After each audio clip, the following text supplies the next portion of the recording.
Welcome back to episode 11 of Return to Trajectory. When we last left off, we had a minor disaster of sorts. The fuel routing wasn't working correctly on the morsel, and all of our repair attempts failed completely. So we're going to have to send a rescue mission. And here to tell you more is none other than our chief engineer, Comrade Kermit. Hello, I am Comrade Kermit, chief spaceship engineer and designer for the Kerbal Space Program. This vessel is our rescue ship, designed to go to the moon and rescue Bill and Jebediah Kermit, who are currently stranded above the moon. Fortunately, they are safe above the moon. They have told me that they are happy, and they are ready for rescue. So this ship has been improved as compared to a previous version of Morsel. This one has unmanned probe attached, which enables us to remotely control, if necessary. Also, in case something goes wrong, which hopefully it doesn't. Another improvement that we have is that the support structure has been reinforced in between detaching a fairing section. So we still have structural supports in between the command module and the transfer stage, as you can see here. Now the plan is, once the fuel is out, is to jettison this particular stage so that it has a suborbital and crashing trajectory onto the moon, along with the support structure that is helping to keep the morsel in shape. And we will now go to Bill and Jebediah Kermit above moon, who are ready to adjust orbit with what remains of their reaction control system fuel. Hello, this is Bill Kermit on board the Morsel, Makkon as we call it now. What we're doing now is trying to adjust our orbit above the moon. Now our periapsis was at about 11 kilometers, which is a little bit low for docking. According to the KSP, honestly, I think Jeb could pull it off. But so the plan is, we're going to be adjusting our orbit, hopefully getting our periapsis about 30 kilometers. And then after that, we're going to be trying to adjust our inclination to get relatively as close to the incoming rescue ship as possible. But unfortunately, we are almost out of reaction control self-fuels. You can hear the alarms going off now. We're about 10 units now, almost out, and there we are, bingo fuel.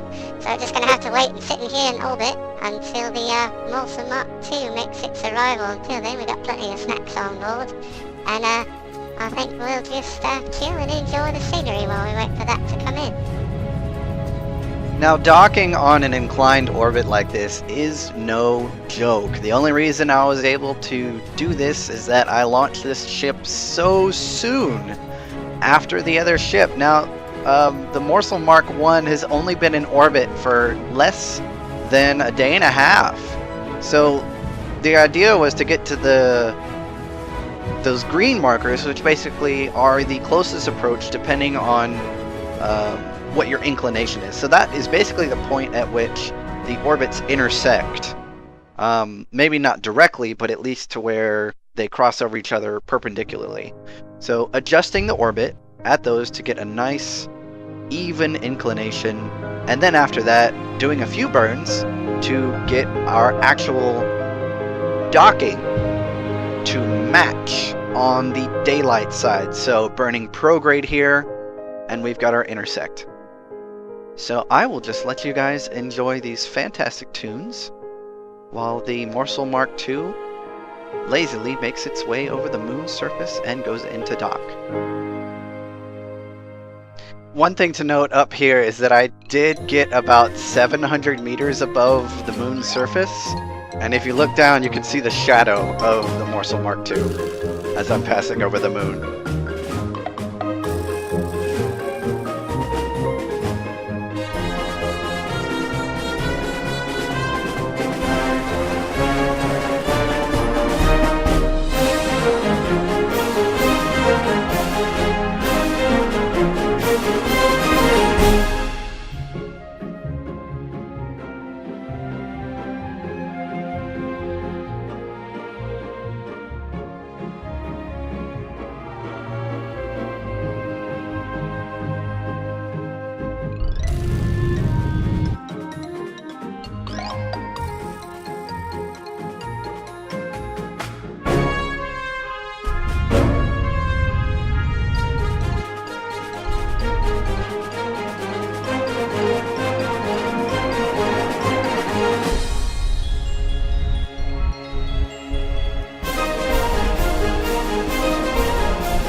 So now that we've got both of our spaceships docked together, and we've got Bill and Jebediah Kerman about to transfer over as much gear as they can. So one of the things that I definitely want to do is utilize the science equipment that I have on board. Now, those extra gravity sensors, seismic sensors, temperature gauges, I can leave behind. I've got plenty on the Morsel Mark II. But what we will need is all the equipment that we have in these handy little boxes and the little clamps that let them attach. Now, we still have the boxes and attachments on the Morsel Mark II, but I believe those boxes are currently empty. But hey, you know, extra storage space could come in handy. So moving all these boxes around and transferring the stuff over to the Morsel Mark II from the Morsel Mark I is what Bill Kerman is going to be working on right now. Jeb has gone into the command module of the Morsel Mark II to start warming up the systems and getting a few things stowed away, transferring fuel back and forth to make sure that you know, fuel system routing is complete, testing engines, life support, transferring life support, dumping the waste into the Morsel Mark I. So Bill is outside just basically trying to decide what to take, honestly. Looking over the rover and checking out the engines, lights, batteries. Speaking of lights, could always use some. And maybe a spare antenna. Put that on there. And we can, maybe if we can get the engines working, those could come in handy later. By the way, you know, rocket engines are expensive. So, yeah, we'll totally save the small ones, but not the whole ship. So we've collected the science. We're going to go ahead and grab the RCS tanks and attach those to the ship as well. And the ladder. We could use that on the watchtower, so we don't have to send another resupply mission. Grab the other RCS tank. There we go. Alright, what else can we grab? More lights. There we go. And put that one there. There we go. Parachutes. Yes, we could add parachutes, because I didn't add anything on top of those engine nacelles for some reason. He was very hard to control with that parachute on his back for some reason. I have no idea why. It was kind of funny though, but difficult to steer. You may have noticed that the Morsel Mark I and Morsel Mark II have a slight rotation. I did forget to engage the SAS before I went on EVA. But, I mean, I was maneuvering so slowly with Bill that I couldn't really tell. And, you know, I was able to get everywhere I needed to without, you know, too much difficulty, so it wasn't that big of a deal.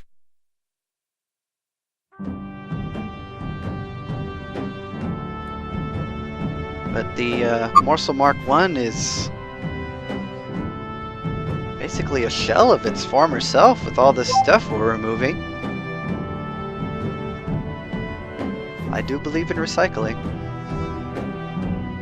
We can get the solar panels off of this rover. That would come in handy later. Something interesting I did notice, if you have a solar panel on a Kerbal like this, it does recharge their batteries. Which is good to know.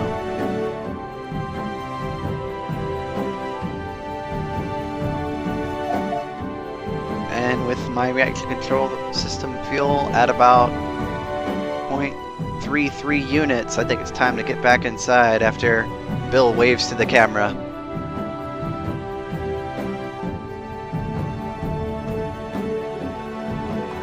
So the Morsel Mark I has gotten us to the moon and kept our intrepid Kerbals, Bill and Jebediah Kerman safe for about 1 day, 8 hours.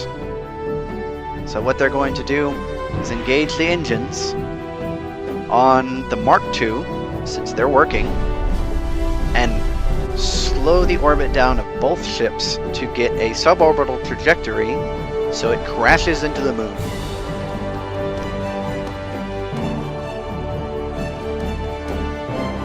Checking fuel levels. And we salute you. Morsel Mark 1. Too bad you didn't work correctly. Our slapped together Frankenstein ship will go away with pieces of you so that we do not forget. Farewell, good ship.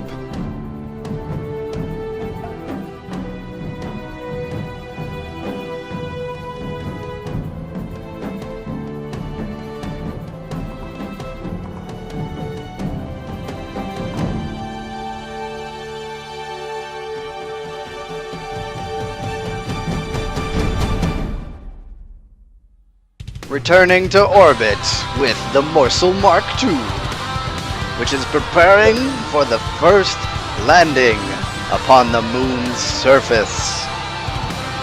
Aiming for, once again, continuing our mission of landing on the poles.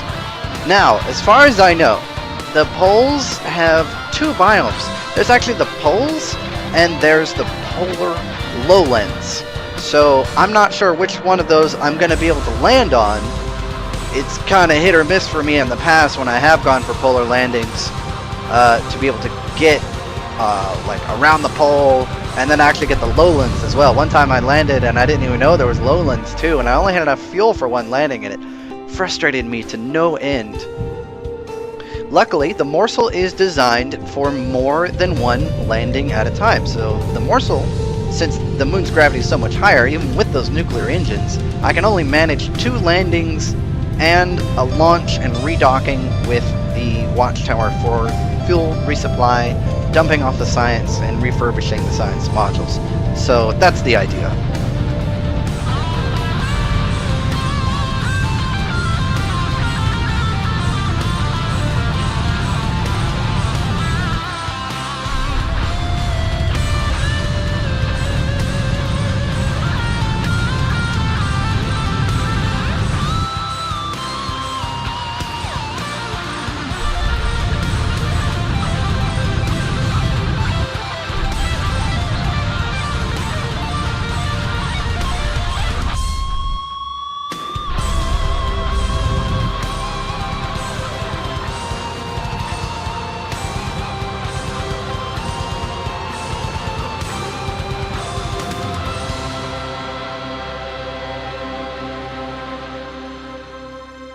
And that's what it's all about. Good touchdown on the moon surface. We're going to go ahead and get Bill Kerman out.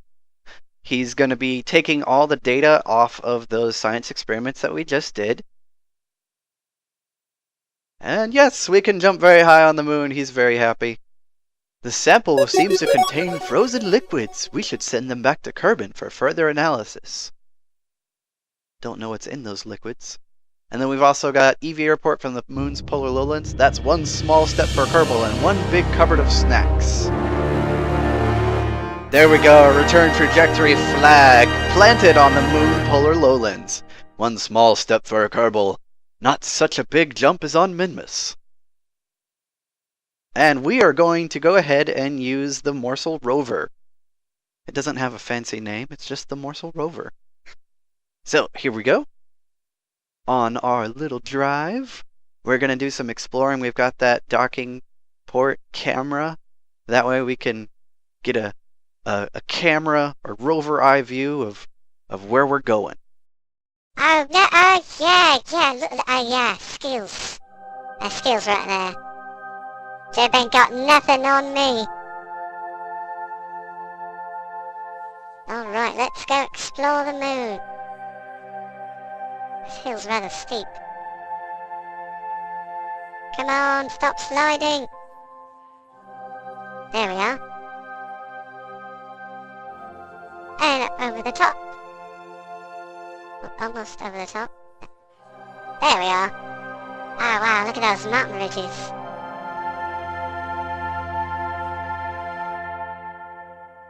What do you see, Bill? But it looks like we're still on the moon's polar lowlands from over here, even though it's a slightly higher altitude. I'm going to continue driving and see if I can find the next area, and then hopefully we can just have Jeb fly on over and pick me up.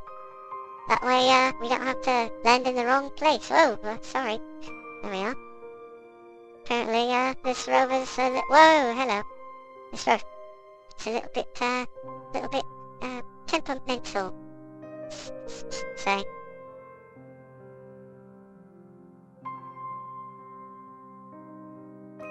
I'm getting the hang of it though, I think. Yeah, it's still the polar lowlands. It's a really good idea for putting this science equipment on here. I'll be able to see exactly where I'm at. Oh, wow! Look at this ravine! Oh, that's glorious!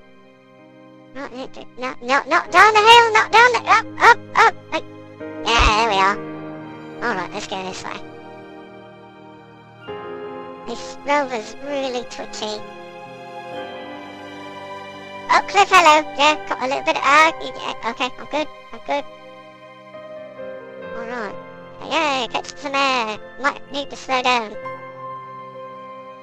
Slow down. Hey, yeah. 3-point brake start, there we are. Don't they do that on motorcycles? That 4 wheels though, so it doesn't count.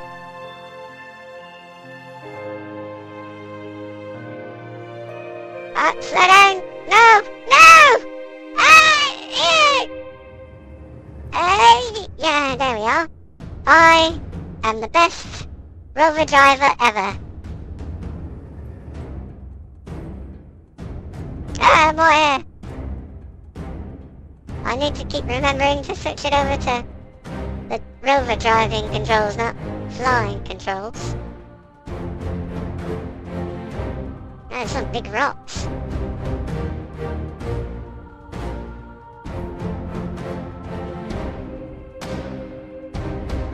Alright, electric charge, we'll let that regenerate for a bit. There we are, ready to go.